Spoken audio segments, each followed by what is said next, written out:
All right. Good evening, everyone. I think we will start today. We have around four students here. Hello, Anston, Bakiraj, Good evening, Anirudh. sir. Good evening, Anirudh, and good evening, Krishna. So, Good evening, yeah, okay. So what we do is we will try something new today. Um, we will first solve the problem. Okay. Since we have 2 hours, we will dedicate 1 hour or so to solve the problem we have, so that everyone will be able to finish the homework problem. And then, if you have any doubts in sorry, previous week's assignment or solution problems, or if you have any doubts in the uh, like in the lecture videos, you can ask me. Okay. So today we will solve this problem first, and later we'll go into the discussion. By the way, if you have any doubts while I am solving this problem, you can stop me at any time and ask. Okay. So let's get started for today. We will solve one problem regarding solid propellant rocket uh, uh, propulsion. Okay, so basically we will solve how the solid propellant rocket burns, and then how it is generating the thrust. Okay, so that would be the focus on today's session. And I think this week's assignment is little bit easy, I guess, compared to previous week's assignment. So that's why I took one problem which I felt would be useful for you if I solve it in the class, and then it would be helpful while you were submitting your assignment. So that's why I took this problem. If you have any doubts, you can ask me while I am solving. Okay. So let's get started for today. Today we will again solve one problem, but it has lot of sub questions here. Um, so what the question says is we have a radial burning solid propellant rocket. Okay, so it's a radial burning, or you can say center perforated grain configuration, or it's a radial burning grain configuration. Okay, has a hollow cylindrical grain. Okay, the inner diameter of the grain is given, which is 30 mm, and the outer diameter is given as 100 mm, and the length of the grain is also given, which is 0.5 mm. All right, the throat diameter of the nozzle is 12 mm. Okay, and if the burn rate of the propellant is in millimeter per second, you need to note the units carefully. The burn rate is millimeter per second is given by this rate law. Okay, where P is the pressure, which is in pascals. Luckily it is not in megapascal. Then we need to do some change in variables, and we need to rewrite the burning rate law. So luckily it is in pascals, no problem. And we need to determine initial and final burning surface area. Okay, initial and final pressure. So pressure is going to vary because as radius increases, you are going the area of the burning surface is going to keep increasing, and if it is keeps increasing, then you are going to add lot of uh, gases into the combustion chamber, and which raises the pressure, right? So pressure will not remain constant. It will increase from initial pressure to a final pressure. All right, and then we need to find initial and final burn rate, the burning rate, initial and final, that we can calculate once you find the pressure. And we have to find burn duration, and then we have to find the mass flow rate leaving the rocket, for example, and find initial. Okay, in addition, there are few more uh, data has been given to solve this problem, which is the density of the propellant, C star and Cf of the propellant. All right. So first, let's understand what is this hollow cylindrical grain propellant. Okay. So for that, I already draw this picture.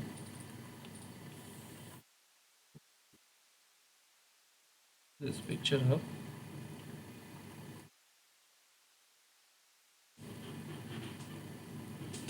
Okay. So this is your propellant grain. All right.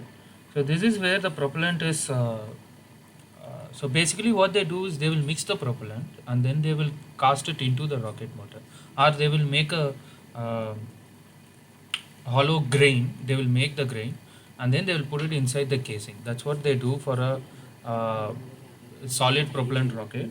So here these are the uh, propellant. Okay, so the dashed line, or the area which is dashed, is actually the propellant, and there is the so it looks like hollow cylinder. That's what they say. So it has a initial internal diameter, and then it has outer diameters. Okay, and if you see the uh, side view of it, you will have a propellant grain like this, and then you have some space here, and then we followed by nozzle here, and nozzle has some diameter, throat diameter here. Okay, and then the combustion chamber is going to have P, and it is going to be characterized with C star velocity. Okay, so let's first what we need to find is we need to find the burn surface area. Okay, so initial and final burning surface means we need to find surface area. So how do we find it? So what would be so let's first write all the given data. So DI is inner diameter is going to be 30 mm. Okay, and the outer diameter is going to be 100 mm. All right, and then the length of the grain is going to be 0.5 meters. Okay, and in additional the other data it has is given is 12 mm. The throat diameter is 12 mm. Okay, and yeah, RB is given. RB is, we know it is going to be AP power n, where it is given as 0.019, right? 0.019 is it? Yeah, times P power 0.38. All right, so these are known, and then in additional we also have density of propellant. It's going to be 1700 kg per meter cube. The C star velocity is given. C star is going to be 1400 meter per second, and then coefficient of force, like thrust coefficient, is given to be 1.1. Okay, so given this, first we need to find out initial and final surface area.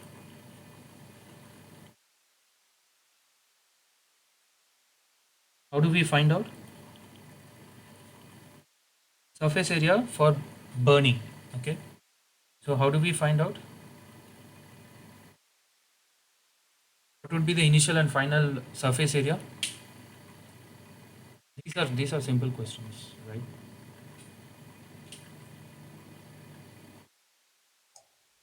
Circumference of the inner circle multiplied by the length of the grain. So why is that only the circumference? Why is that only this surface area? We have this surface, this surface, this surface. Here also there are some surface. Why are we not considering it?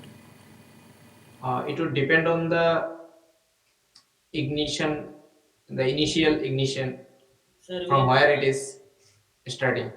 sir, It will we start from the other side. Okay. sir, we are discussing only radial burning, sir. If you burn that side, that is end burning, sir. Okay, so it is true we are discussing radial burning. So radial means it's going to burn only in the radial direction. So for in the radial direction, what is the projected surface is what we need to use. So uh, sometimes what it can happen is, so actually what you will do, you will put a igniter here. Okay, and this is going to ignite it, and the flame is going to go and reach the surface, and it's going to ignite the surface also. So while it gets ignited, there is a possibility that the side surface also gets ignited. It doesn't really tell that whether the surface here will get ignited or not. But usually what we will do for this kind of configuration, we will put an inhibitor here, which means it doesn't allow burning in that surface. Okay, so here again we are talking about radial burning, so we can ignore these surfaces, we shouldn't consider that. It's going to be radially burning outside. And in real cases, what we do, we put an inhibitor here so that it doesn't burn here. Similarly here also. Okay, so that it doesn't burn in this direction. Okay, so whatever both Kabir Zamam and Satish, both of you are right. We will today discuss only radial burning. All right. So as Kabir said, let's write it. So we need to find out what is the notation we used in the lecture. I think it's SB, right? Yeah, burning Yes, surface sir. area. Okay, so we have initial and final. So initially, what will be present? Only the inner diameter you need to consider. So it's going to be pi times di, right? That is the perimeter of the inner cylinder, and then along length, right? Into L, L of the grain. Okay, so here it is given as 0.5 meters, and similarly for final, what will be, it will be pi times t naught into L of grain. Okay, so this will be the inner diameter, and final would be the outer diameter, so it burns from inner diameter and slowly reaches the outer diameter. All right, so the final surface area for burning, it's going to be d naught, and for the initial it's going to be di. Okay, so let's just quickly calculate it. So pi times 30 you need to convert it into meters, to grain, which is already in meters. So what is the answer you are getting for this?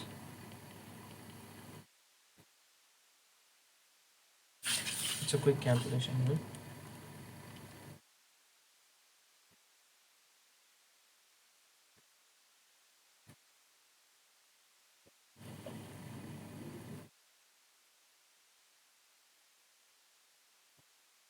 Are you guys getting? Sir, ini 0.047. initial 0.047, sir, and final is 0.15 meter cube. Okay, 1 5. So both are in meters. Okay, I mean meter square. Okay, right. So that is done. Now we need to find initial and final equilibrium pressure. Okay, how do we find it?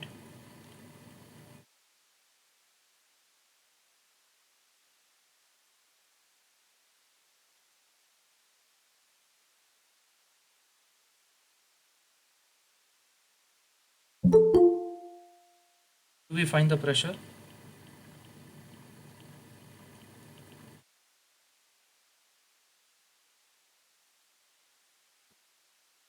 Do we have an equation for that? So C star is given as sir. C star is equal to chamber pressure into Okay, so Satish is telling C star is equal to chamber pressure into AT by m then dot. then okay, What is, then mass flow rates. yeah, mass flow rate? Do we have mass flow rate? It's not given, right?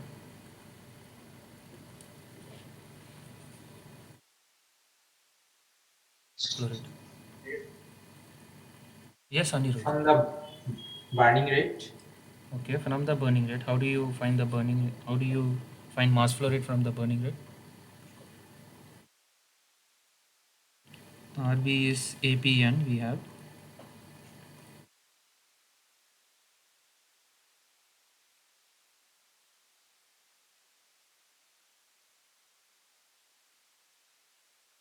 burning rate is what does burning rate tells? What is the amount of propellant getting consumed, right? Per unit time, right? So it is how much length it has been burned per unit time. So if you want to convert it in terms of Mass. How do we do it?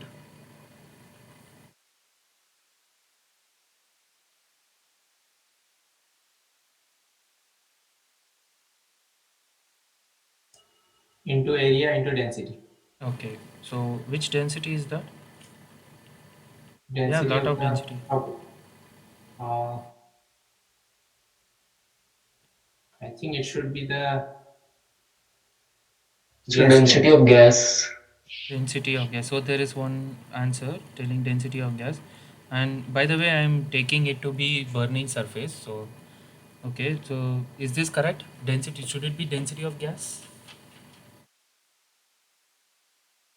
So you should think what you are burning. What are you burning? Solid Solid propellant. propellant. So propellant, does it come with density of gas? No. Okay, so this should be propellant, right? You understand why we did this? Yes, sir. So the gas has very low density.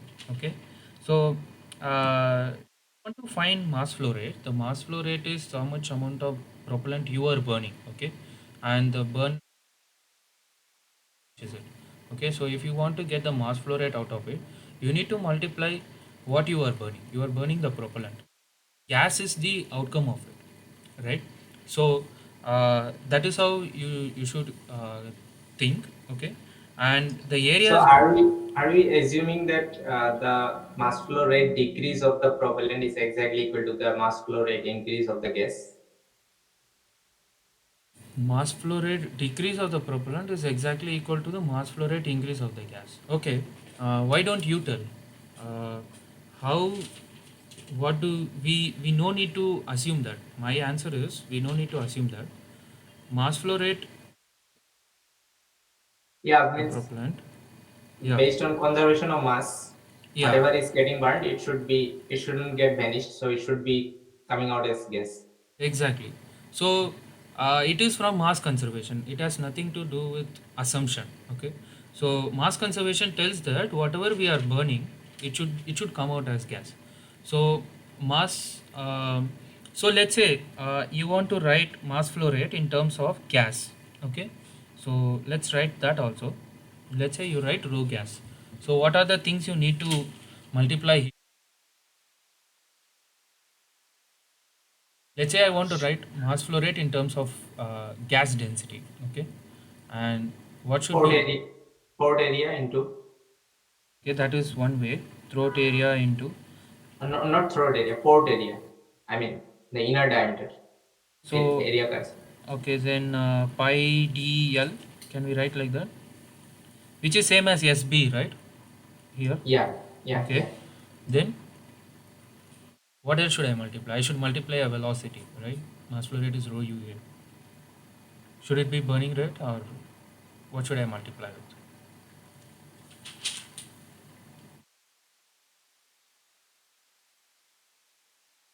Let me draw you a diagram so that it will be easy for you.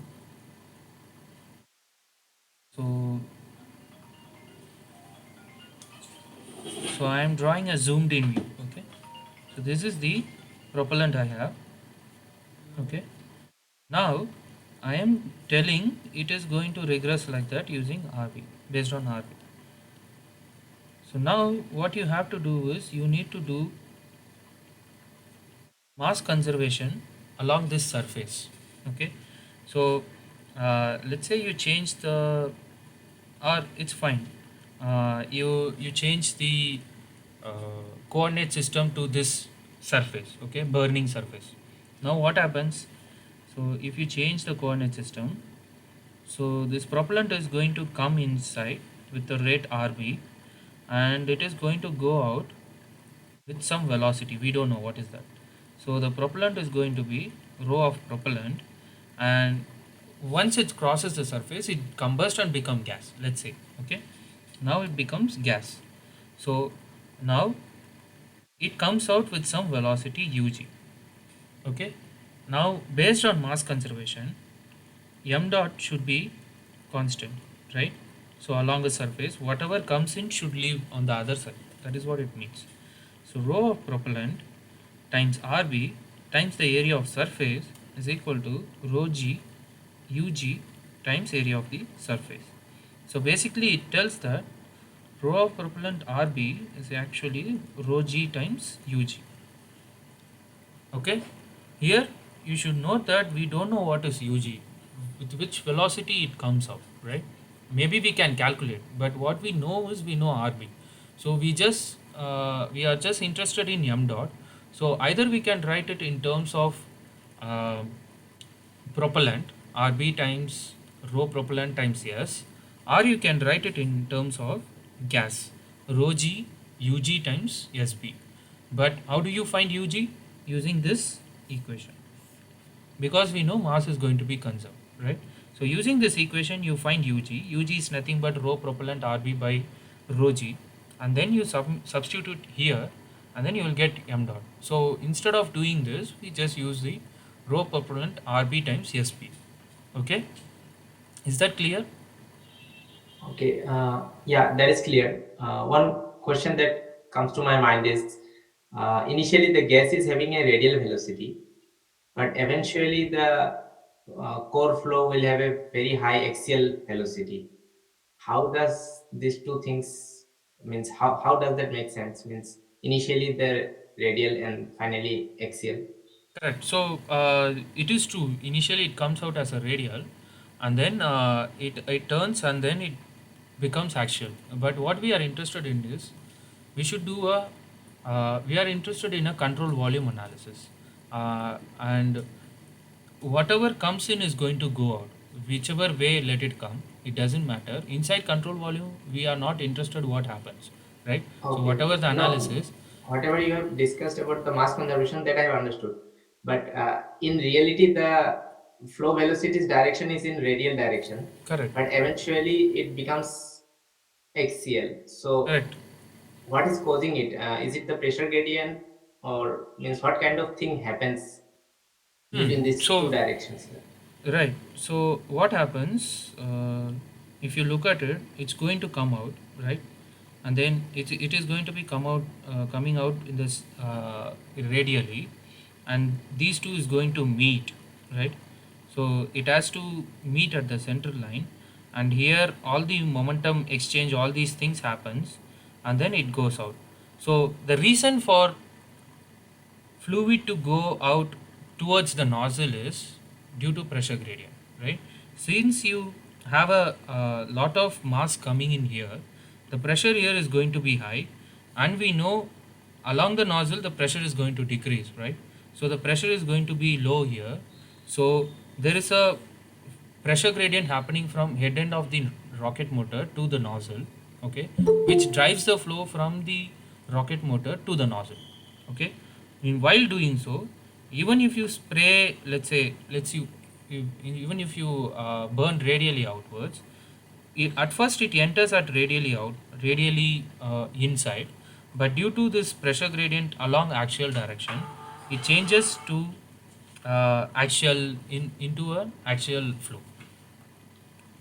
Okay, okay. You're getting it? Why it should change into actual flow?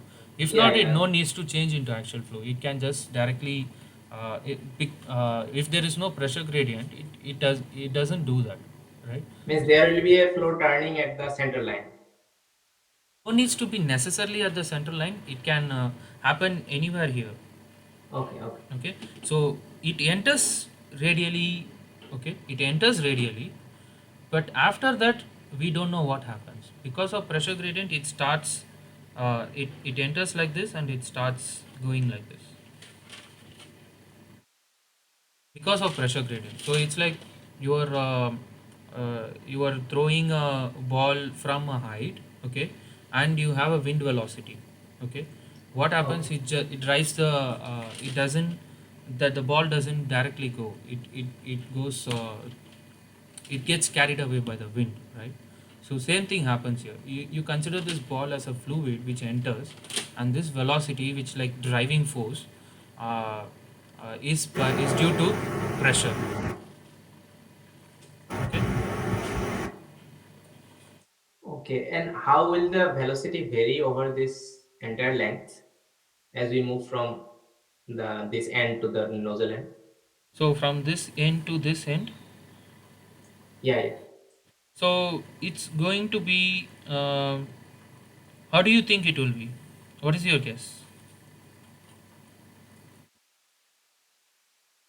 So based on It this, should it should accelerate, I guess. okay, why it should accelerate? So this is length, right? So let's say my rocket is like this. Then,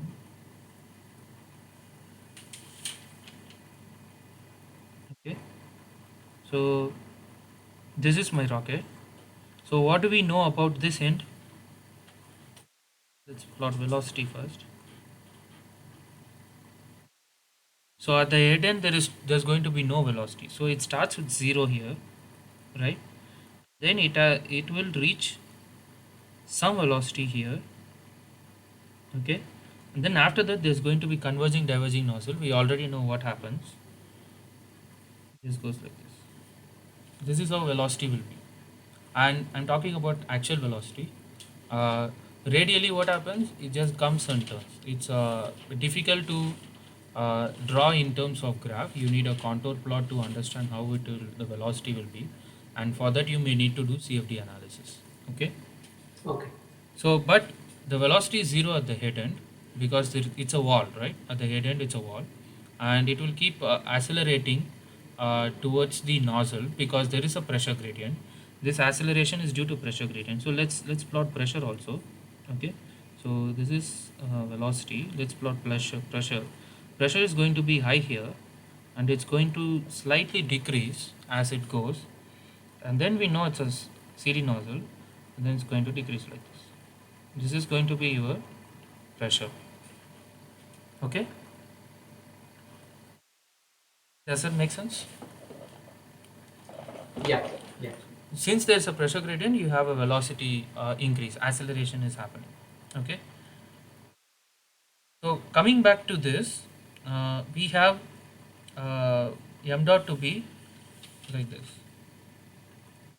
Okay, so we can put it together. What happens? C star is equal to PC AT divided by rho of propellant RB times SB, right? So what do we know about RB? So let's write it. So what we are interested is PC. Okay, so C star is equal to PCAT by rho of propellant SB, and what do we know about RB? RB is going to be A PCN, right? PC is combustion chamber. That is the pressure we are. That is the pressure is what equilibrium pressure is, and we are interested in that pressure only. Okay, so we can write RB to be A PCN. So let's rearrange this. So what happens? PC is equal to rho propellant SPA divided by AT to PC power m, right? Into C star also. I miss C star. Now you take the PC to this side. PC by PC power n is equal to rho propellant SBA C star divided by AT. Okay. So we can write PC is equal to 1 minus n is equal to rho propellant SBA C star divided by AT. And we can write PC to be rho propellant SBA C star divided by AT power 1 divided by 1 minus n. So in the lecture, if you notice, this is the relation it's already been derived. Okay, but still we derived because we know it is it's nothing but mass conservation. M dot at the propellant is equal to m dot exiting the nozzle. So we equate these two, and we will get this relation. But there is a caution here. This equation is not perfectly right. Uh, I will leave it to you why it is not perfectly right. You can think about it. We just did mass conservation, but why it shouldn't be right, right? But this is we can safely say this leads to maybe less than 1 or 0.1% error in calculating PC. Okay, so I will leave it to you why it is not right, or if we have time at the end of this lecture, we will discuss about it. Okay, so but right now we will take it. This has the formula for finding the pressure. Okay, so what is the initial pressure? What would be the initial equilibrium pressure? You just need to substitute initial area, right? We already calculated. So what would that be? So rho propellant SBI A C star C, these are the things which is not going to change, and power 1 by 1 minus m. So for that we need throat area. What is throat area? Pi dt square. So if I remember correctly, it's going to be 12 mm, right? So and rho of propellant is going to be 1700. So 1700 kg per meter cube time SBI we already found. What is that? 0.047, 0.047, and then we have A. What is C star we are getting? C star, it is also already given 1400 meter per second. 1400 times we need to write A. You guys are going to tell me what is A. 0.012 whole square divided by 1 minus m. So what is RB? 0.019 p power 0.38. So what would be the A? What would be A and what would be n?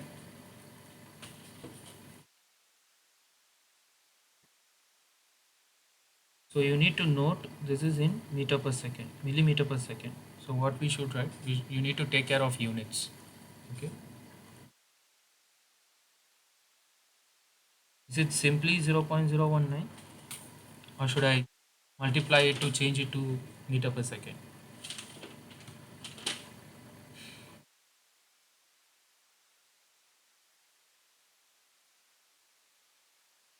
What are you guys think?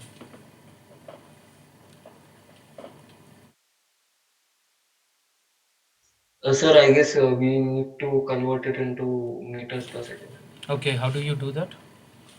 It is true, we need to convert into meter per second. Then only it matches the formula. What should we do here?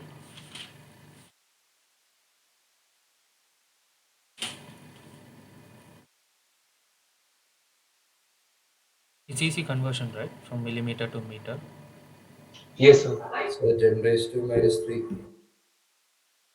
Divide by 1000, yeah, true. So 10 raised to minus 3. So why don't you guys quickly do what? Then what would be n? N is going to be 0.38. Okay. So what is the pressure you? So can you guys quickly calculate what is the pressure? Let's give a substitute to be Pi or PC. I'll just write Pi. Okay. So what is the Pi? So calculate it.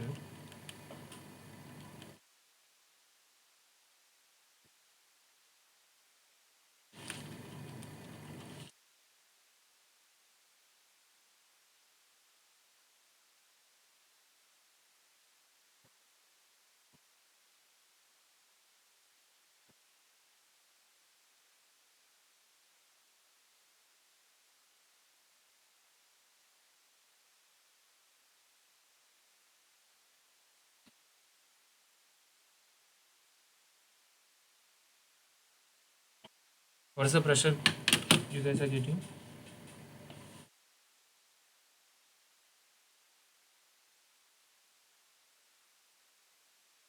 And I will check whether the recording is happening. Yeah. Okay.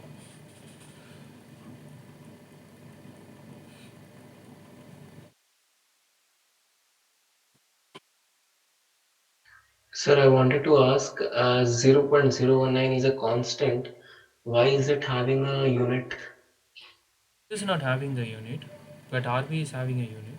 Anyway, 0.019, it's not a constant.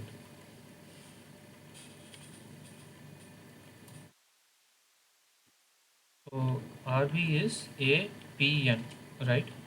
So RB is in meter per second, okay? And we have some unit for A, and then P is in pascals, pascals power n. So if A is constant, if A doesn't have unit, how come Pascal power n will be equivalent to meter per second? Yes, sir. So How A do we do has, the dimensional analysis of A? so A is going to be simply meter per second by Pascal power n. This is the A's unit. Uh, this is the uh, actually RB is you are getting from experiments, and n is you are not going to have integer units, right? N cannot be square or cube. It will be like zero point 0.1, or it cannot even be square root. It will be like uh, 0.1, 0.3, 0.4. It is coming from experiments. So basically what they do a different set of experiments at different pressures, and they will find what is the burning rate, and they will fit a curve. Okay, so that curve they usually prefer to fit a curve in terms of APN, so that it will be standardized, and if you want to change the propellant, you can just think what is the burning rate, or you can just get the burning rate in terms of AP and N, uh, and then you can use it. So that is the reason they standardize this curve fitting process also, and that's why we always write burning rate in terms of APN.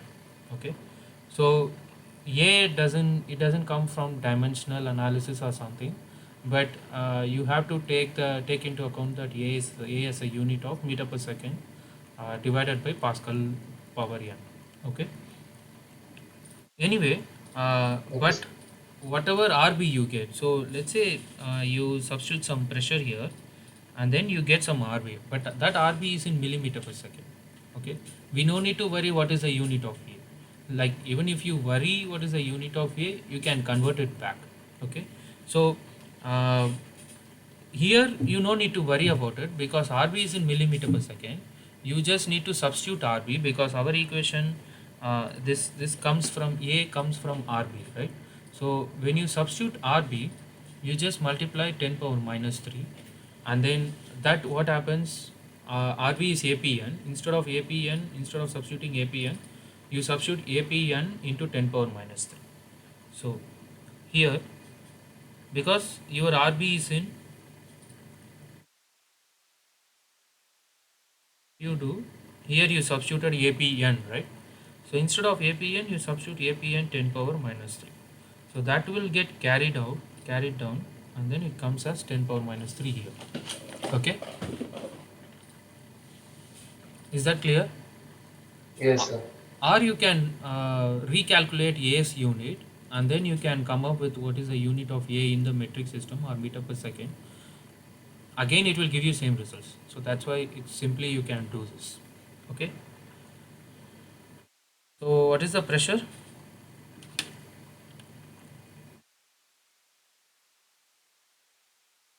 So I am getting pressure around 8.36 bar. Please cross check whether this is right or wrong.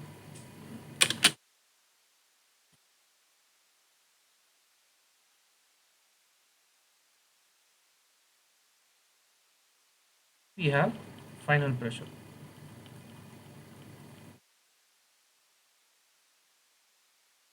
Okay. So the final pressure, again we know what is the area, final area. So you can write the final pressure to be the same equation, rho propellant SBF. Okay, and then A. So if you want to write, you can write A into 10 power minus 3. Okay, and then C star divided by throat area, power 1 divided by 1 minus n. So What are you getting for this? I believe yes, PF is something around 0.14. Okay. This is 0.15 and then A is 0.019 into 10 power minus 3 into C star 1400 divided by A of throat, which is 5 times 0.01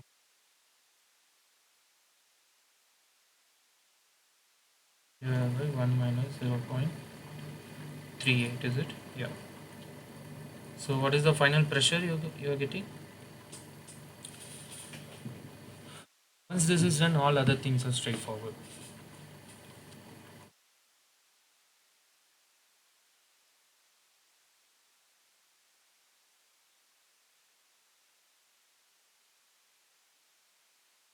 By the way, is it clear for everyone what I'm doing here?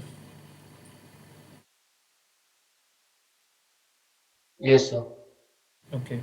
So what is the final pressure we are getting?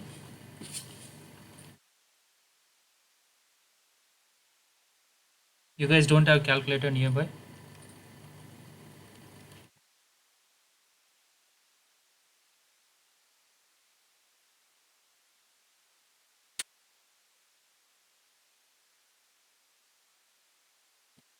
No problem. I got some answer. Please cross check it. I am getting somewhere around 54.367 bar, or if you want to write it in megapascal, 5.443 megapascal.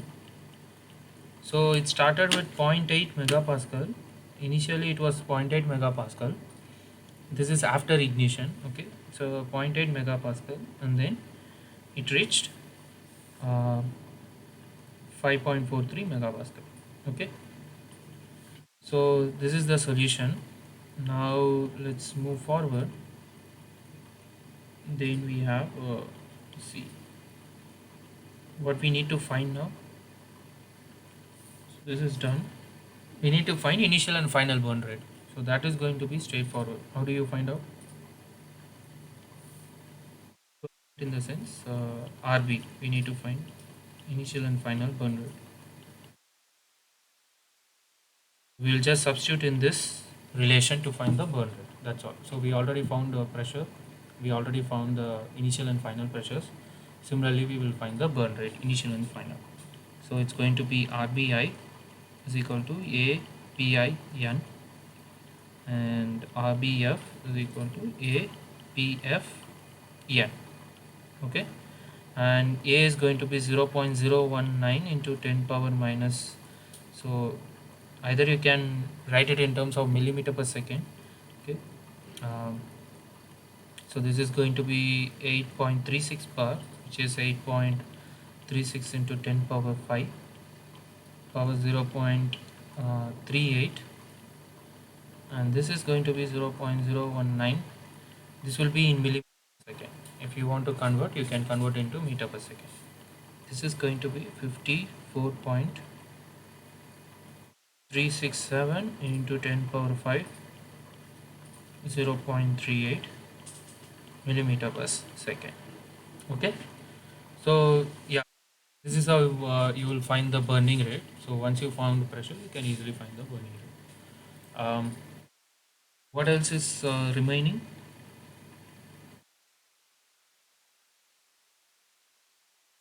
Rate is done. Now you need to find burn duration. So for the sake of completing, what we do is, can someone calculate and tell me what is the burning rate? 8.36 10 5.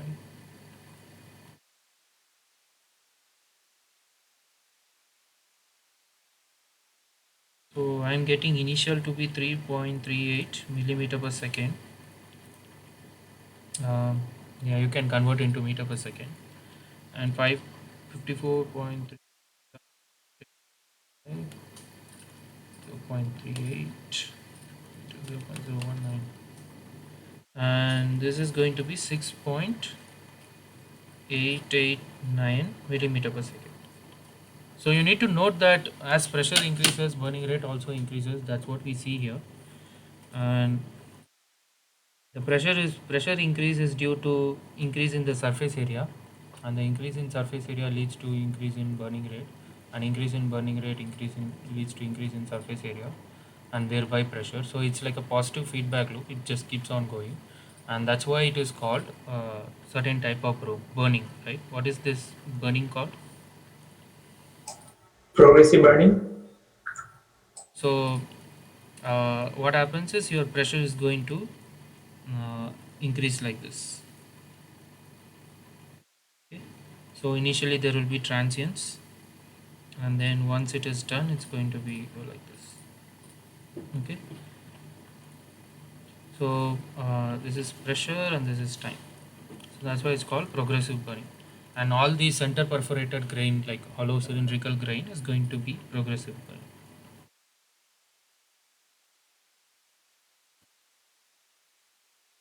Okay. All right. Let's move forward. Let's write D burn time. What is the total burn time? How much time? So we drew this graph.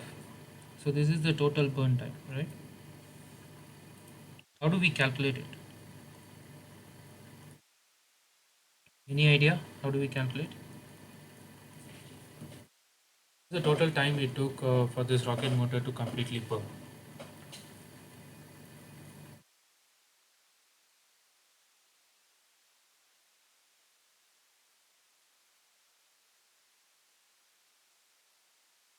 So you can go back and revisit the lecture. I am going to give you the formula for it.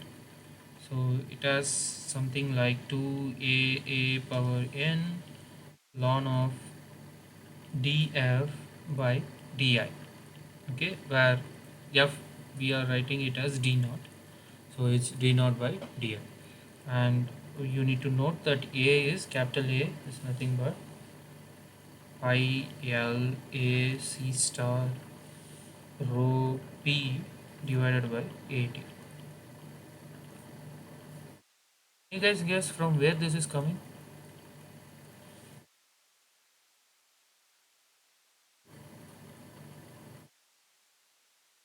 So we did this.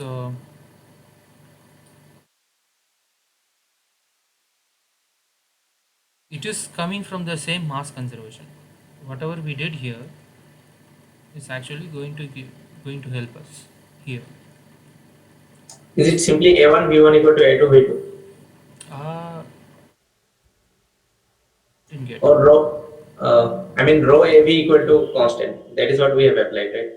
Mass conservation only. Right. Rho AV is, yeah. So from there it comes. You can go and revisit how did we derive this, and professor already derived it. So that's why I'm not going into this thing. But this is how you calculate burn time for a hollow cylindrical grain configuration, or we used to say center perforated grain configuration. Okay, so if the grain configuration changes, your this burn time relation also changes. So you need to note that. Okay. So this burn time relation is valid for only n equal to 0.5. So why it should be n equal to 0.5? That is the pressure relation, right? There was a problem with the. Is it pressure relation? There was a problem when we were. It has something like when we were trying to do the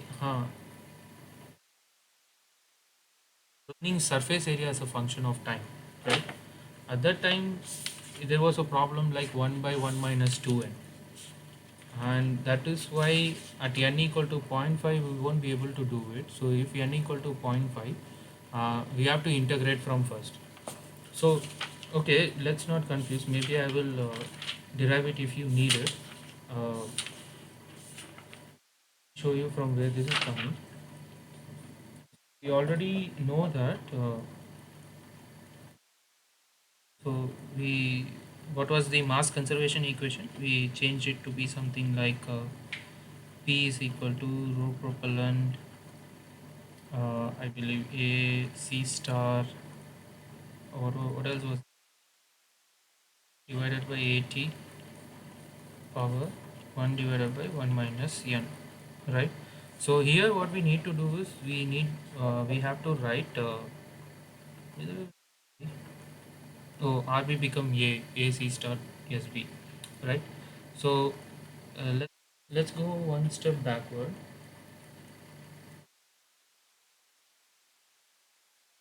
So denoting this term, or we can go from here, I guess. So we know about SB. SB is going to be pi d into L, right? So pi at an instant of time, d is a function of t. As time increases, the burning surface is going to be the diameter is going to increase, the burning surface is going to increase. So the increase in burning surface is attributed to increase in diameter of the rocket motor, right? So d is a function of t. So what we need to find out is we need to find out um, how it changes with respect to time, and then we will integrate it to get the burning time. Okay, so let's say you substitute it here. Okay, what happens? Rho propellant A C star pi L, right, divided by 80 whole power 1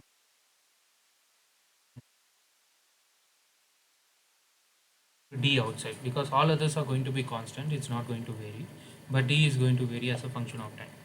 And what do we know about p? P we know is it's going to be um,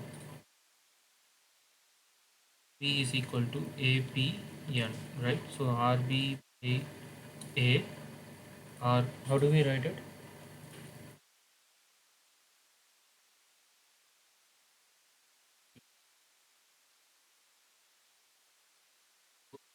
Substitute it here, A into what is P we just now found, rho propellant A C star pi L divided by 80 power 1 n d power 1 by 1 minus n, right, in power n.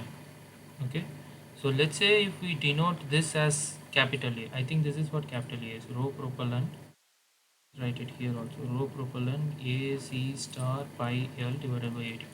So we will denote this as capital A. So let's say if we denote this as capital A, what happens? A times capital A power 1 by 1 minus n d power 1 by 1 minus n.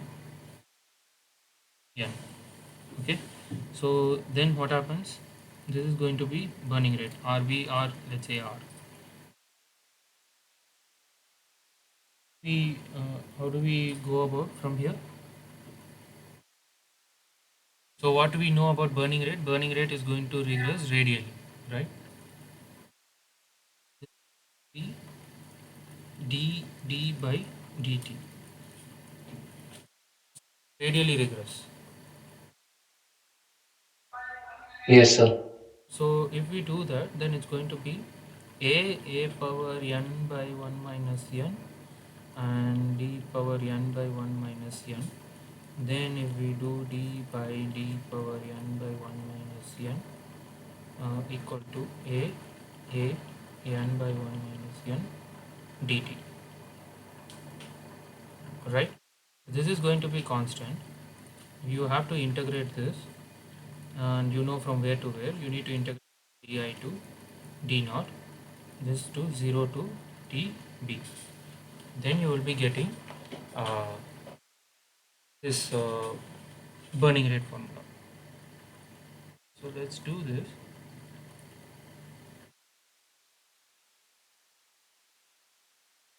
We do. So I think it turns out to be a bit integration. So maybe I will write it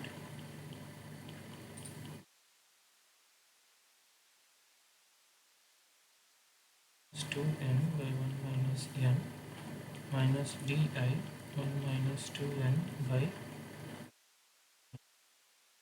this is the relation you must have got, right?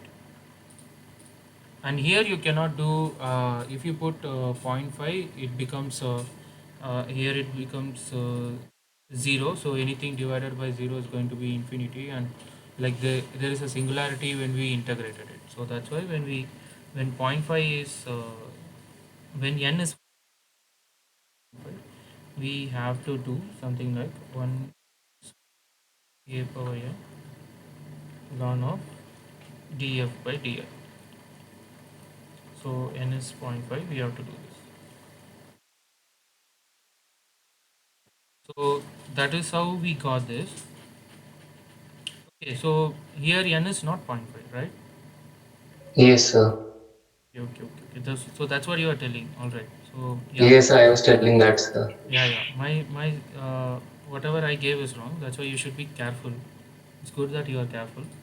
So now n is equal to 0.38.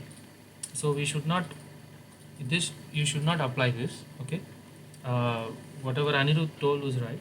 RB is going to be 1 minus n divided by 2 power 1 minus 2n times a small a capital A power n times df, which is actually d naught in our case, divided by 2n 1 minus n minus di 1 minus 2n by 1 minus n. So that's why it's always better to go and derive whenever you have chance. Okay, so this is a simple calculation, so you can derive so that you won't end up just if you remember the formula, you will end up doing mistakes like me. Okay, so let's not do that. Um, now you can calculate A. What is A? Capital A is going to be C star pi L by 80. A C star pi L by 80. So what are you getting? This is A, right? There is no power. Do we have power? Sir, that should be equal 1 minus n upon 1 minus 2n. So D naught raised to the power 1 minus n. okay, this should be this one. Yes, sir. This 1 minus n and then Upon 1 minus 2n. I see.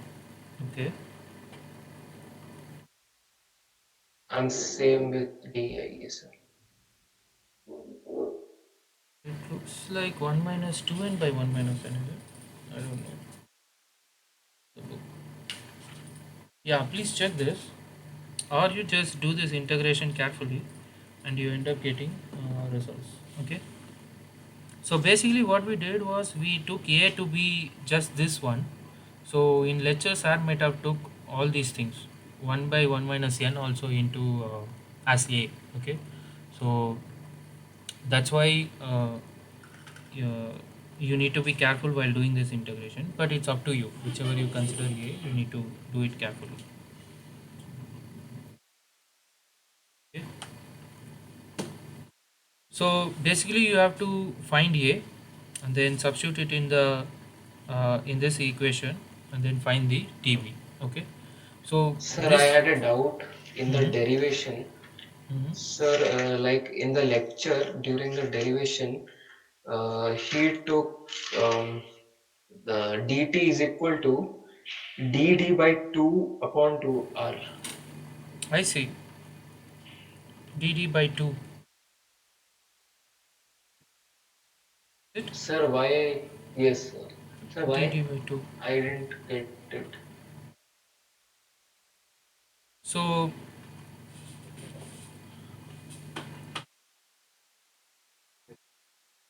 think about like this. Okay, so you have to,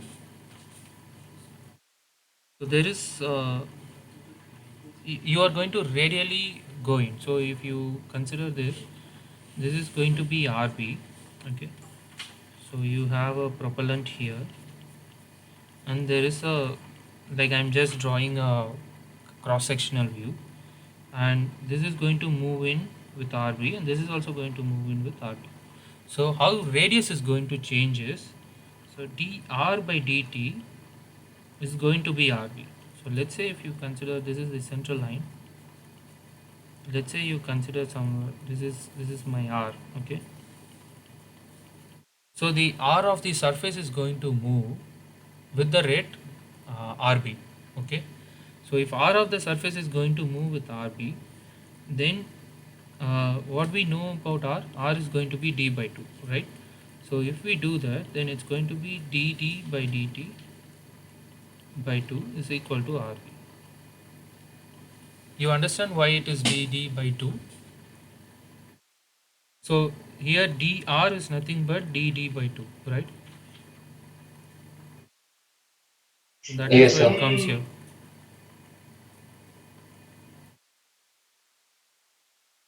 Able to Understood, understand? sir. So Understood, sir. you are not regressing the diameter, you are regressing the radius, okay. So the burn rate is nothing but how much radius is increasing.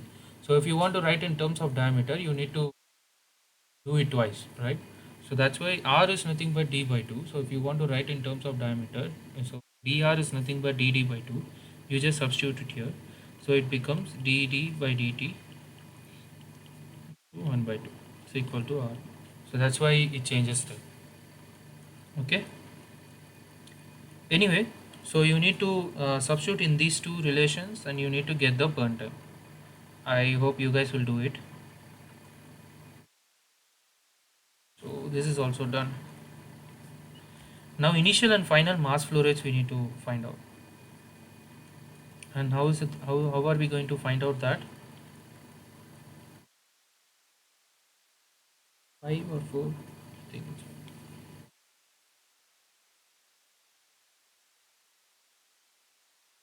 initial and final mass flow rates.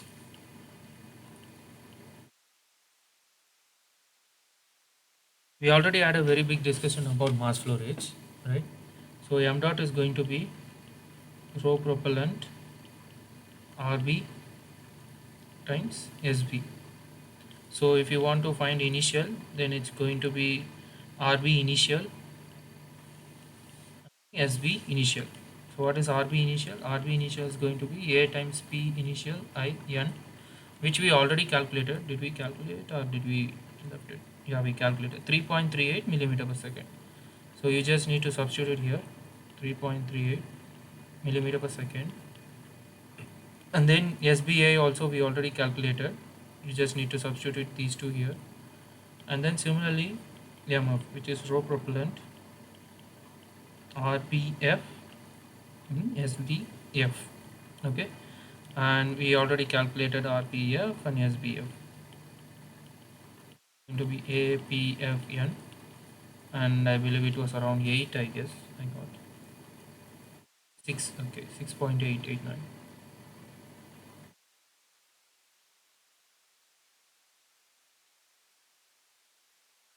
So you substitute here, you substitute here, that's all. So you will find the mass flow rates. So these are very simple questions. I think this week is like that only. These are simple questions. And then we have final, initial and final thrust. We need to find initial and final thrust. And how do we do it? Finally, we have initial. Yes.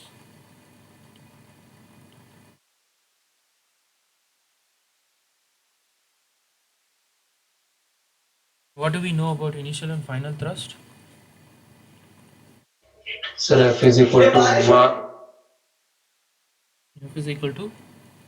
F is equal to, mass into CF into C star.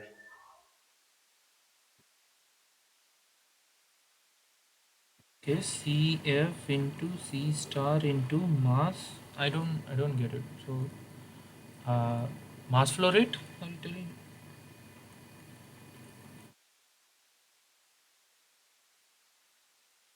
Are you sure this is the right answer? Okay, so you're coming in that way. Okay, so we know that mass flow rate is equal to PCAT by C star.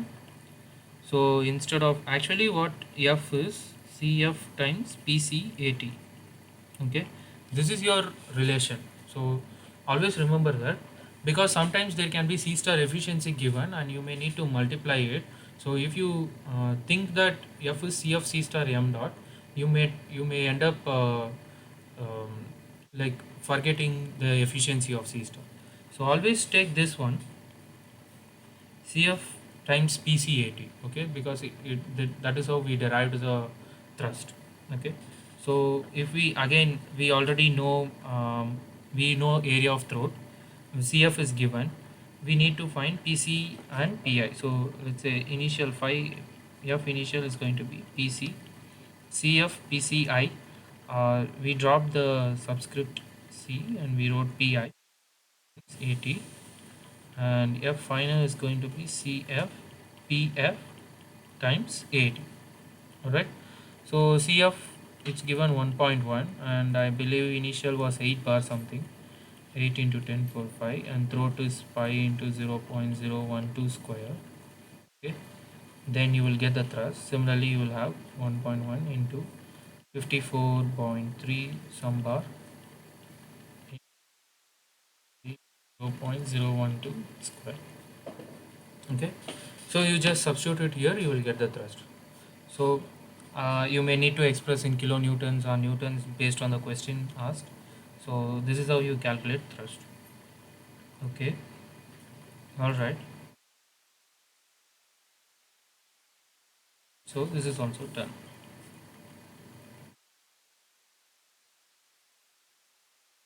So do you have any questions what we did today?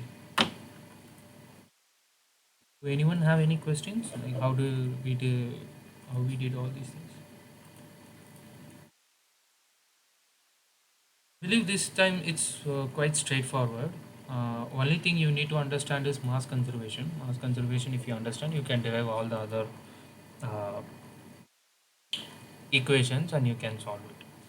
Okay, so make sure that you take care of units when you substitute A. That is one important thing. And another is burning time. Make sure which burning time you are using. It's better you derive it by yourself. Okay, so so please check this burn time relations which is right. Okay, but the concept uh, is to it is again coming from mass conservation. So that is what you need to understand.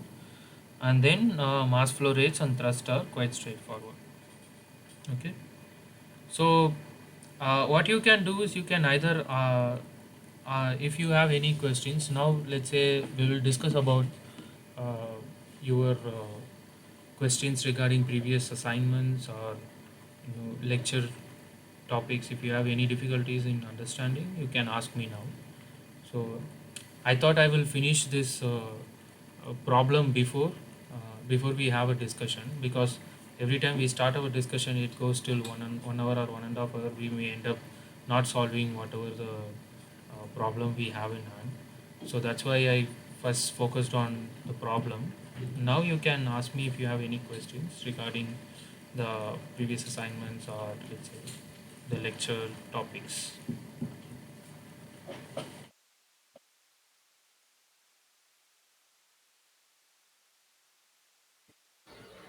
Sir, once you can explain the burn duration, sir, burn time, how to one more. Okay, burn time. Okay, and let's do it properly. So first, what we know is we know mass flow rate is constant, right? So we are working on steady state. So this is for in a steady state operations. Okay, so the pressure is going to raise the everything is going to raise with respect to time. Burning is going to happen, but we call it steady state because whatever mass entering the system is going to it's going to we will leave the nozzle without any accumulation. That's why we take it as a steady state analysis. Okay, so first you need to understand mass flow rate is constant. So the mass flow rate or mass burn at the propellant is equal to mass exiting the nozzle. Okay, so once you understood that, we know that this is going to be rho propellant RB times SB. and this is going to be PCAT by C star, right? Is this clear till now? What we Yes, need sir. to find is we need to find burn time. How much time it takes for you to whole propellant, right? So what we know here is as burning continues, the area of the area is going to change, right? So Correct, the correct, raw sir. propellant, okay, RB is a function of pressure, which is also going to change, right? It is also a function of time. So I think what was followed in the lecture, is it R or RB?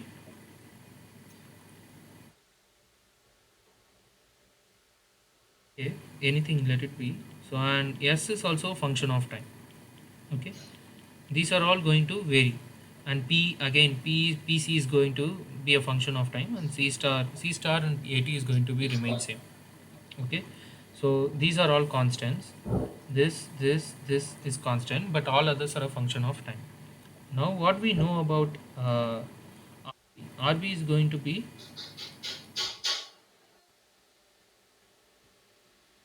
RB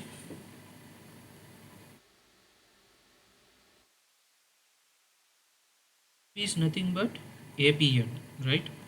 APN, and P is a function of time, and now we have P divided by C star times, let's say, rho propellant. Okay, we'll take it to this side. Now what we do, we will write everything in terms of we will write pressure. Okay, so let's write this also PC. Now we can write if you take these terms this side, let's say you keep these terms this side, we'll take pressure to this side.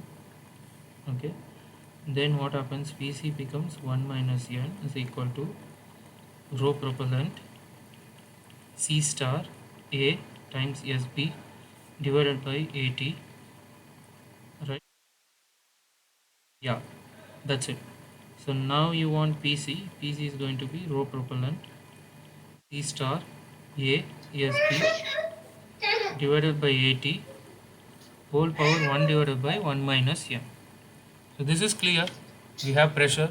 So we express Okay. pressure in terms of all other variables. Now uh, we find burn time is through burning rate, right? So burning rate we know uh, the rate at which the propellant regresses, which is nothing but dr by dt, the rate at which the radius gets expanded, right? So let's say this is your central line, and then this is your uh, a bit I will come before after answering Satish's question. So Okay. I will quickly solve it for him. So here this is r, okay, radius of the surface, okay, and we know this surface is going to regress as a function of time, which is rb. Okay, so how r, so this rb you can write it as dr by dt, the rate at which radius is expanded. So that is what burning rate, right? Now since we wrote everything in terms of diameter, since we have everything in terms of diameter, we will convert this dr in terms of diameter. What we know, r is d by 2. So the change in r is going to be change in d divided by 2. Okay. So then if you substitute it here, rb is going to be half d by dt. Okay. Okay, Now sir. what we know about rb? rb we know that a p power Okay. n, Yes. Okay, right? sir. APC power n, and Okay. RB we can write it as half d by dt is equal to A times, we know what is PC. PC is nothing but rho propellant C star A SB Okay. divided by AT 1 divided by 1 minus n. Till here this is clear, right? Clear, sir. Okay. What we have to do, we will take this. Okay, 1 second. So this is 1 by n, and there is also power n, right? So this should be n by 1 minus n. Okay, and Okay. So because this n is there, this n is there, it comes here. So now what you do, you write d by dt to be equal to 2 times a times Okay. rho propellant Okay, C sir. star A S B divided by 80 power n by 1 minus. Okay. Okay. Now Okay. what we know, we have diameter here, but here SB is Yes, also a we. function of diameter. Okay, Yes. so we need to segregate that part carefully. So let's rewrite it. dd by dt is going to be 2a times rho propellant C star A. SB, what we know, SB is going to be the uh, perimeter times length, right? Pi Yes. dl. So it's going to be pi uh, dl divided by 80 whole power n by 1 minus n. So what we do here, we will take d separately so that we can take it to the other side. So we can write C star A pi l divided by 80 power n by 1 minus n and d n in n by 1 minus n. Okay. Okay, now what you can do, you can take so in lecture, if you would have noticed, sir would have took uh, this this part Okay. to be a. Okay, Okay, sir. so basically sir would have wrote 2a times a power n. Let's follow that itself, and then you would have wrote n 1 minus n dt by dt. Okay, where a is equal to rho propellant p star a pi l divided by 80 Okay. 1 divided by 1 minus n. So just n we took it as all others Yes. we took it as a. Okay, Okay, sir. so that is something you need to know. Now you know how diameter changes. You know a diameter is going to change from initial diameter to the final diameter. So that is the and you want to find how much time, right? So what you Okay. do, you you separate d and t. So this is be n by 1 minus n, which is equal to 2a power n dt. Okay, Okay, sir. what you have to do, you just need to integrate. So these things are constant. It can be either this side or it can be either that side, no problem. Now you just need to, you will integrate from initial diameter to the final diameter, which is d naught for your. Okay, and this you are going to initially it's 0 and final is tb, burnout time. Okay, Okay. so now you just need to integrate. How do we integrate? It's going to be d into 1 by 1 minus n plus 1 divided by d into minus n by 1 minus n di d naught is equal to 2a power n times t varies from 0 to tb. Okay, so you just now substitute it. So what happens, d naught okay, sorry, what did I do? N by 1 minus n plus 1. Okay, now you substitute d naught. D naught is going to be 1 minus n by 1 minus n. You need to make sure this is separate. Minus di 1 minus n by 1 minus n whole divided by 1 minus n by 1 minus n is equal to 2a power n tb. Alright, till now it's clear, right? Yes, sir. Okay, now what you have to do, you just need to rearrange this equation to get tb. That's all. So is this clear? Clear, sir.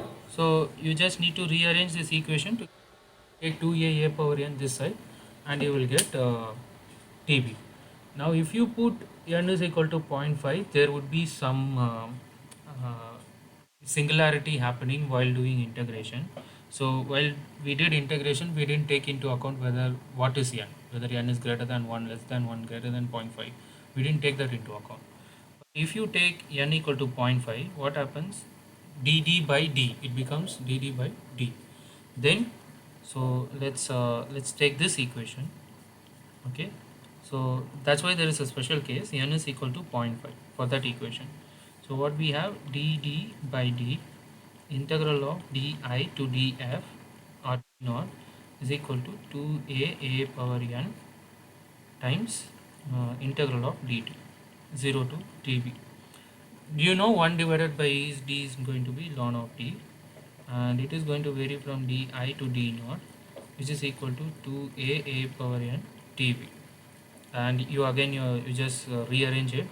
tb is going to be 1 divided by 2a power n ln of d naught by dl.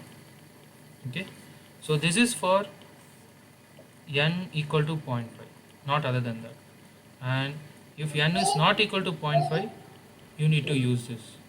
Okay, Okay, it just, this is a subtle difference between these two. You just need to change it accordingly in order to use it. sir. So having understood that, we'll go back to Kabit's question. Can you please discuss questions 7, 8 and 9 of assignment 5? All right.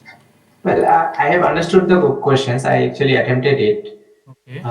But the data that was given, I mean, first of all, the data was missing, like Acha. paraffin C17H36 as well as the ammonium perchlorate AP. For both of these, heat of formation has not been given, I see. and it has been directly assumed to be zero in the solution. Yeah.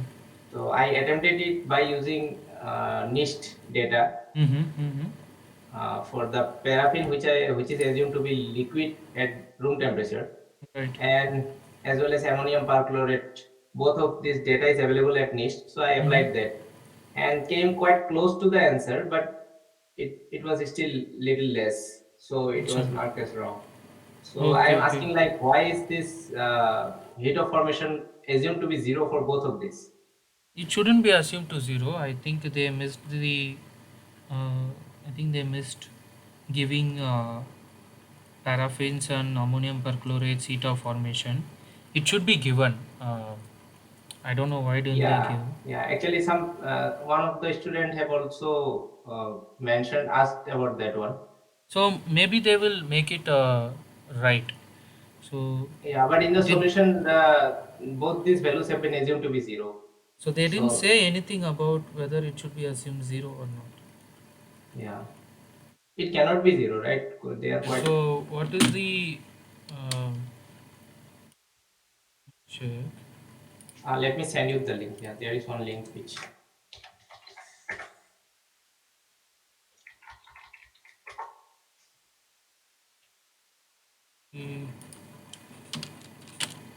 They say anything that it can be assumed zero? They didn't say. No, no, there is no mention of that.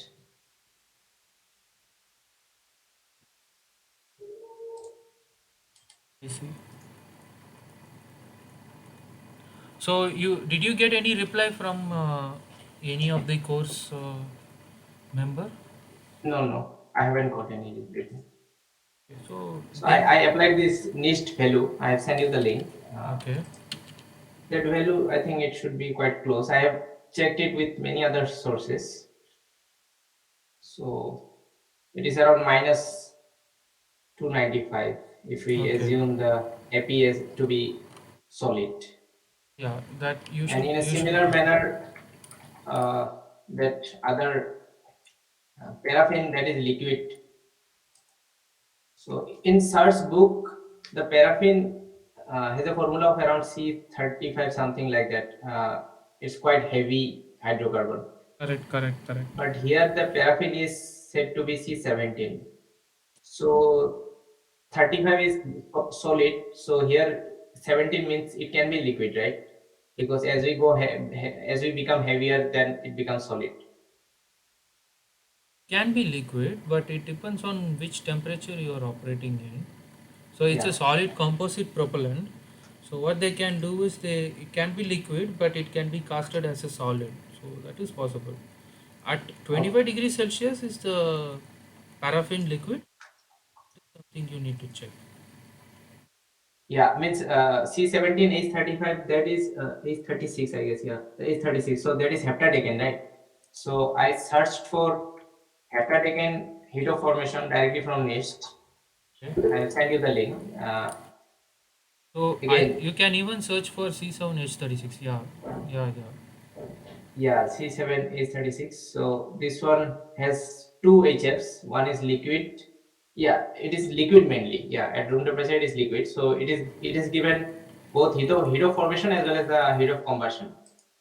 So I have used the heat of formation, but again these things are not given. So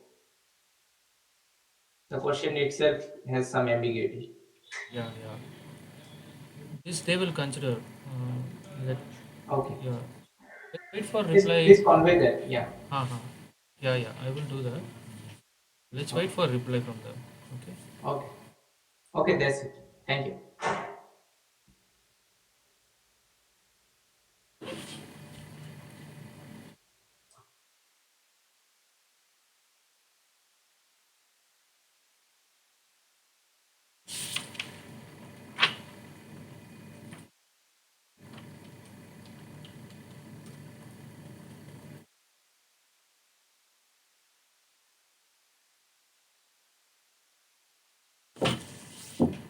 All right. So, have any difficulties in solving this week's assignment?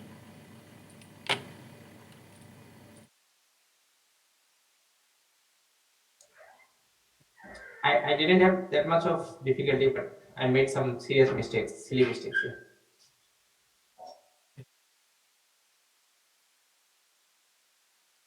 Is there any other questions from anyone?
Apart from this theoretical things as well as computational stuff, so are there any hardware related work also going on at your lab or yeah,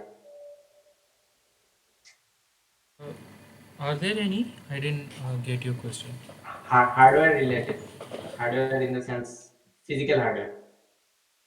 Yeah, experimental. Experimental, if you want to do it, it's very difficult. So you might have realized by now. It is going to be highly unstable systems. These systems are. So if you want to do experiments, you have to have a specialized lab, okay, and that should have certain safety precautions you need to take care of, and that is the reason we are right No, now not. not many colleges are like working Uh, on sounding rockets. but those are has less safety concerns. But if you want to do research in this, and you may need to there's a lot of safety concerns you need to take care of. That's why we Yeah, have, let's say, test facilities. We have a very few test facilities in all over India, like some in ISC Bangalore and IIT Madras. yeah, Some are in DRDO's facility and ISRO's test facility, but not in any other uh, colleges other than IITs, right? yeah. It's So expensive as well. it is expensive, and it is also the main reason is safety concerns. So Okay. anytime the rocket can explode. So Yeah, that is one of the reason, and you need to have a special environment, like you need to have a compressed environment to do certain experiments, and all these things comes into play, and you need to have yeah, a very big lab setup to run a small rocket motor experiment, because even a small rocket motor is going to generate a lot of what do you say, gases, right? And those yeah. gases are not uh, eco-friendly. It is going Hmm. to it is not eco-friendly. Your, if let's say ammonium perchlorate, it's going to contain chlorine containing compounds, Yeah. right, at the exhaust, and it is going, it's a greenhouse gas, and you are going to affect the environment. You need to safely dispose those uh, Yeah. gases. So if you want to, MMH itself is quite carcinogenic. right, carcinogen, yeah. So you need to understand.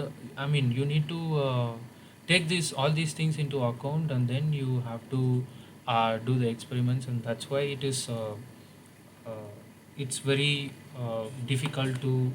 So most of the work is in computational, I guess, Yeah, in the case. lot of the people deal with computational, and it also it's safer, and it gives lot of insights. In experiments, Yeah. you can just measure thrust, right? You can Hmm. measure pressure, and you can measure what are the things uh, coming out, right? But you don't know what is happening inside, and you don't know how do you improve it.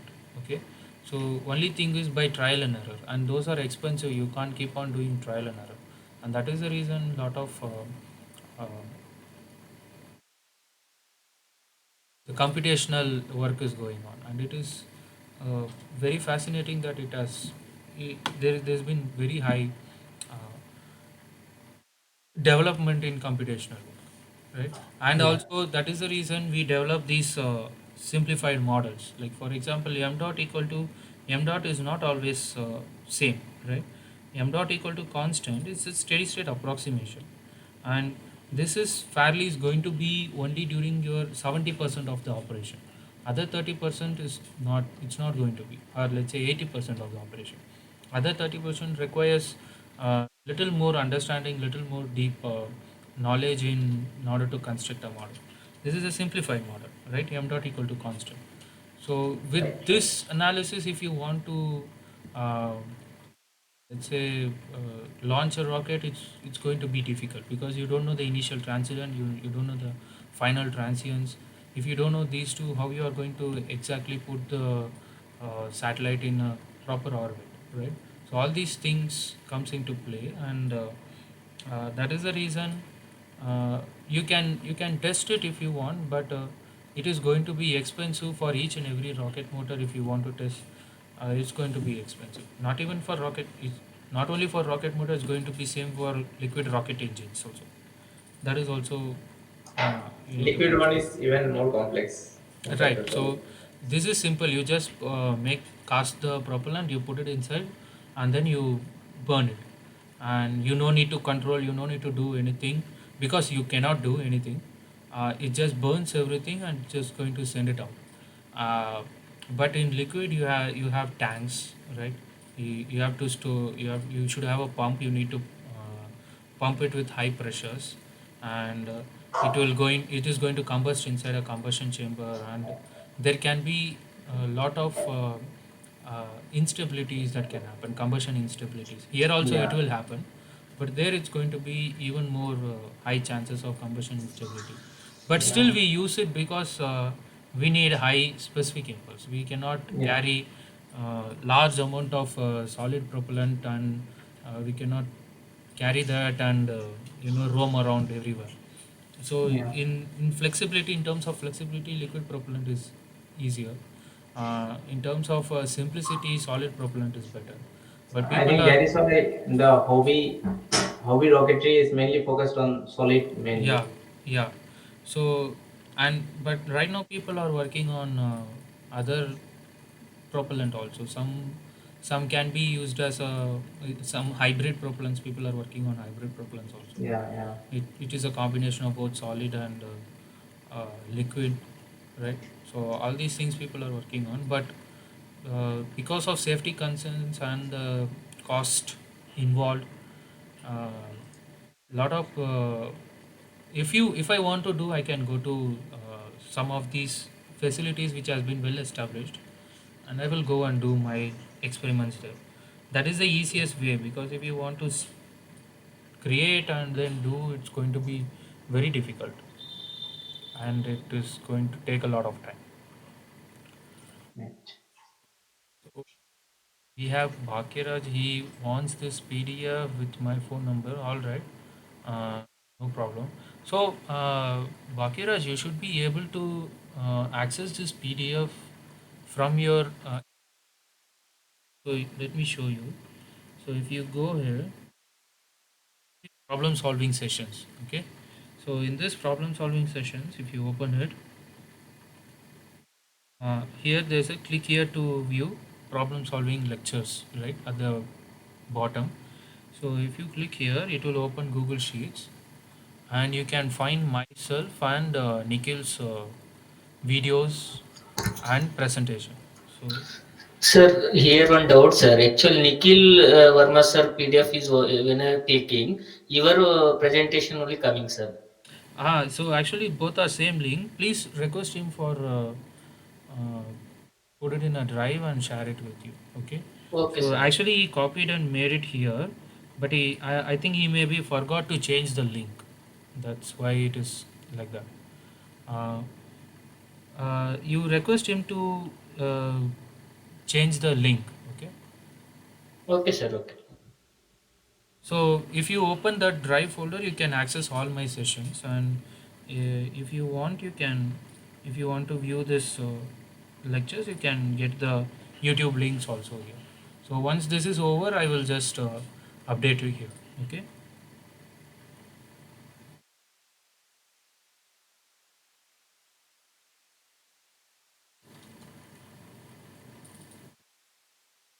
So are there any other questions?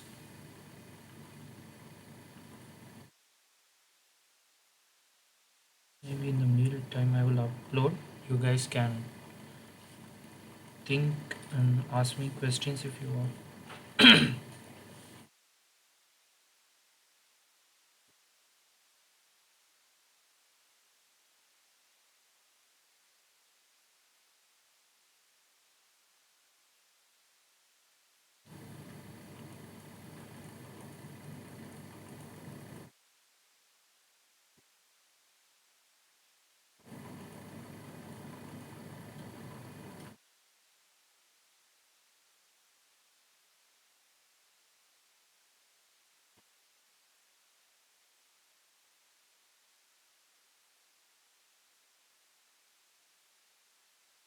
Yeah.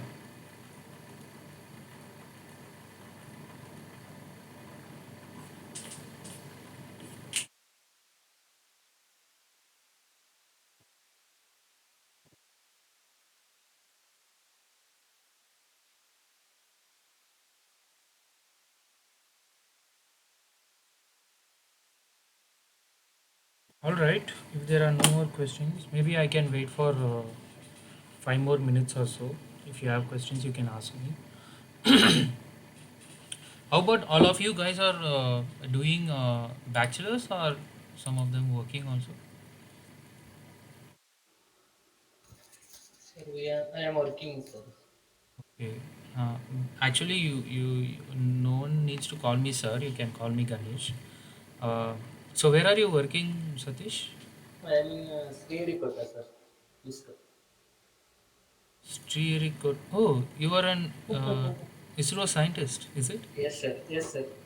Oh, I am it's in solid motor assembly integration group, sir. okay, okay, okay. So you completed your bachelor's and you joined there? No, sir. Actually, I AMI I did, sir. Okay, okay, okay. This is great. Mm, I'm so happy that. I am also happy, sir, because we are mechanical, na, sir. We are converted here. Now, again, this rocketry also you want to learn, na, sir. Okay, okay. So you are a mechanical engineer, is it? I am mechanical engineer, sir. Okay, okay, okay. So wonderful. How about Mm. you, Kabir?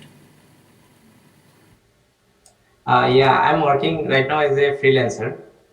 Okay, okay. Earlier, I was working as a researcher at IIT Kharagpur Okay, okay. in structural health monitoring, Uh-huh. and thereafter, I also worked at IIT Kanpur's flight lab for some time. So you completed Then, your bachelor's and you were working as a JRF or something? no, I was initially working as a faculty member in my department in biomedical engineering. Okay, you are a So, biomedical. Okay, okay. yeah, I have a bachelor's in biomedical engineering from NIT Mm-hmm. Raipur. Oh, wonderful. So I worked there as a faculty member for around 2 years, Oh, wonderful. and thereafter, gradually I also searched for opportunities in aerospace.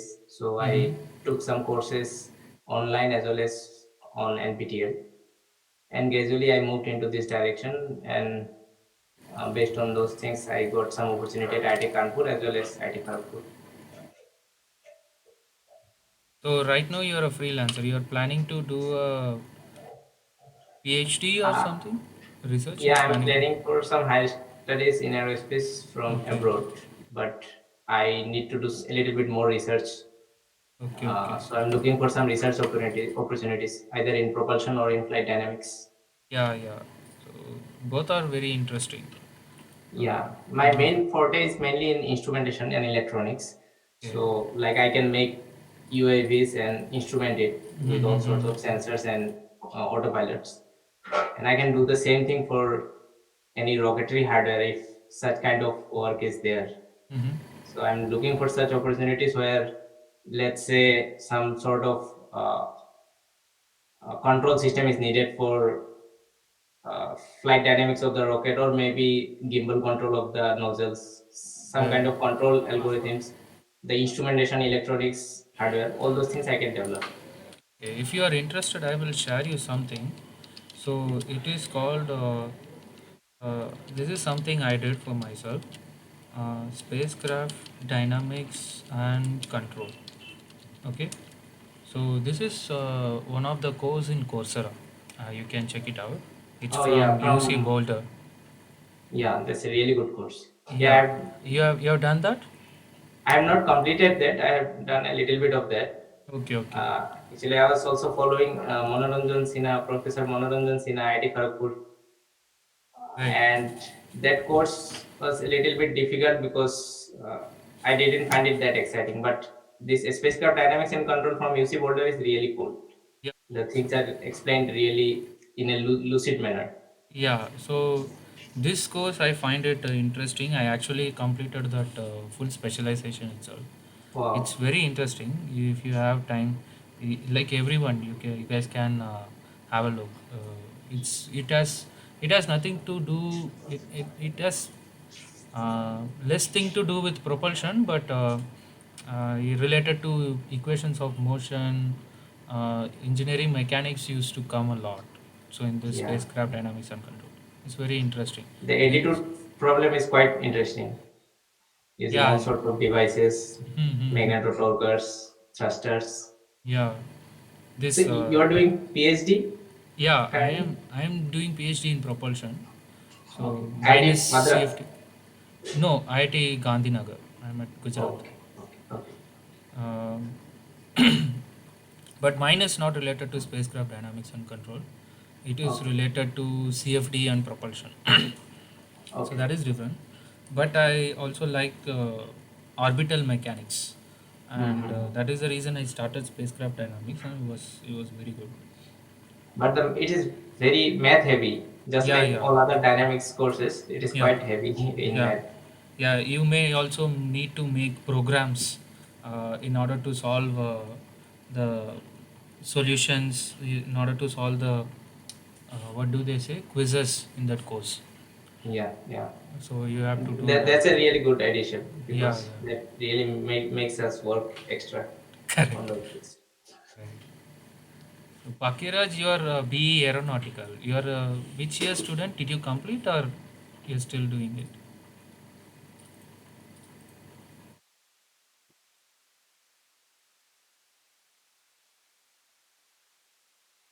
Yes, studying. Which year you are in?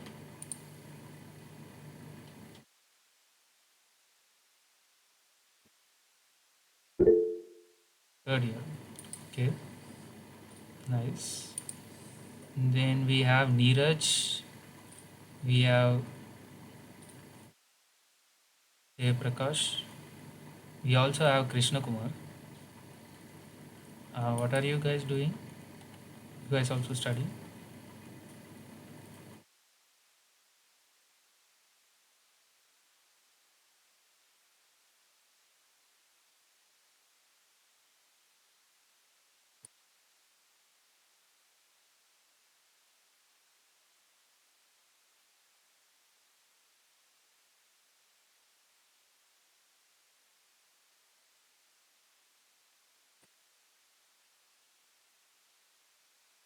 Krishna is the material science. Jay Prakash is first year mechanical. Okay. It's nice. In your first year, you guys are very much interested in rocket propulsion. Wonderful. Then we also have Anston. I didn't see you before, but I think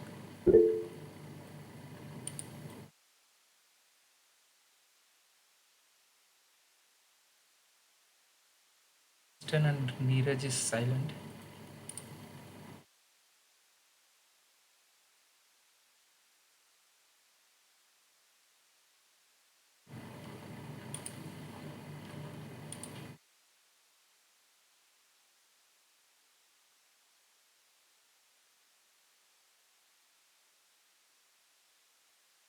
Right.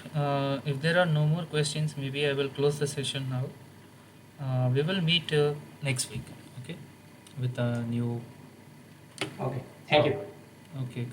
Bye. Thank you, sir. Satish. Bye. Thank you, sir. Thank you.